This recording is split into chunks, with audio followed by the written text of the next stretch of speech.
एक बार की बात है, दूर देश में एक विधवा अपनी 2 बेटियों के साथ रहती थी। विधवा एक अच्छी महिला नहीं थी, दिल से बेहद कठोर और स्वार्थी थी। बड़ी बेटी हिल्डा दिखने में और चरित्र दोनों में अपनी माँ की छवि थी। लोग अक्सर उन दोनों में फर्क नहीं कर पाते थे। वे दोनों समान रूप से घृणित थी। और छोटी बेटी शार्लेट ने अपने पिता के देहांत तक उनकी देखभाल करी। वह अपनी जिंदगी में बहुत ईमानदार थी और शार्लेट ने उनसे अच्छे गुण लिए। वह बहुत विनम्र और शहर की सबसे सुंदर लड़की थी। इस चीज ने उसकी माँ को पागल कर दिया, क्योंकि वह शार्लेट से नफरत करती थी और बस हिल्डा से ही प्यार करती थी। उसने शार्लेट से घर के सारे काम करवाए, जैसे वह नौकर हो। शार्लेट को सुबह से शाम तक लंबे समय तक काम करना पड़ता था। दिन के अंत में रसोई में अकेले भोजन कराती थी। शार्लेट को एक और काम करना पड़ता था। उसे पैदल चलकर घर के लिए पानी ले जाना पड़ता था। यह एक थका देने वाला काम था, लेकिन शार्लेट ने शिकायत नहीं की, क्योंकि उसके पास कोई और विकल्प ही नहीं था। एक दिन वो पानी के जग को धो रही थी, जब अचानक एक बूढ़ी औरत उसके पास आई और पीने के लिए कुछ पानी की भीख मांगने लगी। शार्लेट ने जवाब दिया और झरने के सबसे साफ हिस्से से पानी से जग को भर दिया।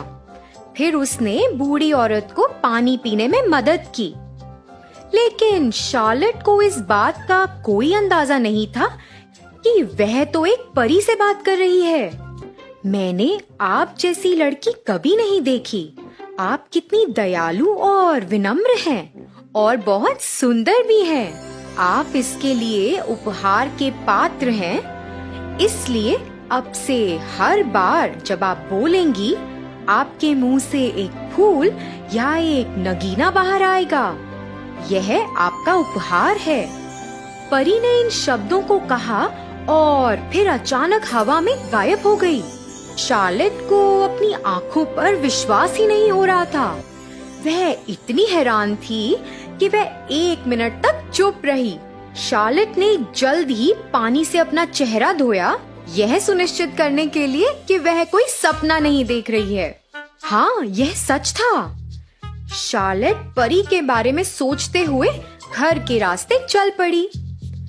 जब वह घर पहुंची तो उसकी माँ ने पानी लाने में देरी करने के लिए उसे बहुत डांटा।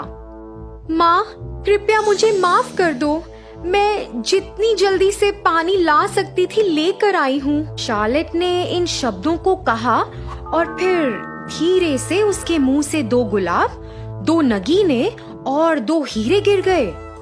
उसकी माँ ने एक बार देखा और उसका मुंह खुला रह गया। मेरी बेटी, ये क्या हो रहा है? क्या वे हीरे हैं जो तुम्हारे मुंह से निकले? यह पहली बार था जब उसने कभी शार्लेट को अपने बच्चे के रूप में देखा था। यह कैसे हुआ? मुझे बताओ। और तब शार्लेट ने उसे बूढ़ी औरत के बारे में बताया, जिसने उससे पानी मांगा था और जिसने उसे वह उपहार भी दिया था। अगर तुम जो कह रही हो वो सच है, तो तुम्हारी बहन को भी पानी भरने जाना चाहिए। फिर उसने बड़ी बेटी को बुलाया। हिल्डा, एक बार यहाँ आओ और देखो कि तुम्हारी बहन के मुंह से क्या निकल रहा है। क्या तुम उसके जैसा उपहार पाना पसंद नहीं करोगी क्या? तुम्हें उस फुव्वारे पर जाना चाहिए और इंतजार करना चाहिए जब तक कि कोई बूढ़ी महिला तुमसे पानी ना मांगे। क्या माँ, क्या आप मुझसे काम करवाना चाहती हैं? बिगड़ी हुई लड़की ने घमंड से पूछा। मुझे यकीन है, मैं तुम्हें बता रही हूँ कि तुम्हें उस झरने में जाना है और तुम उस महिला को पानी पिलाओगी। अब जाओ और हमारे पास से सबसे अच्छा जग लेकर जाओ।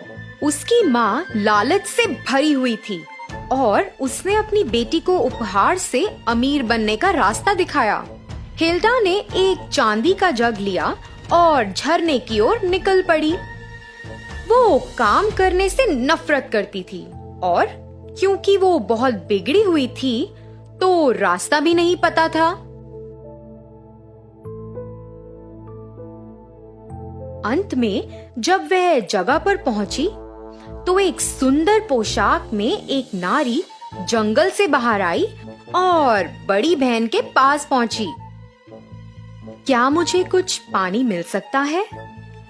यह वही परी थी जो शार्लेट को दिखाई दी, लेकिन इस बार उसने खुद को एक राजकुमारी के रूप में प्रकट किया और हिल्डा को कुछ भी पता नहीं था। क्या आप अभी मुझसे मजाक कर रही हैं क्या?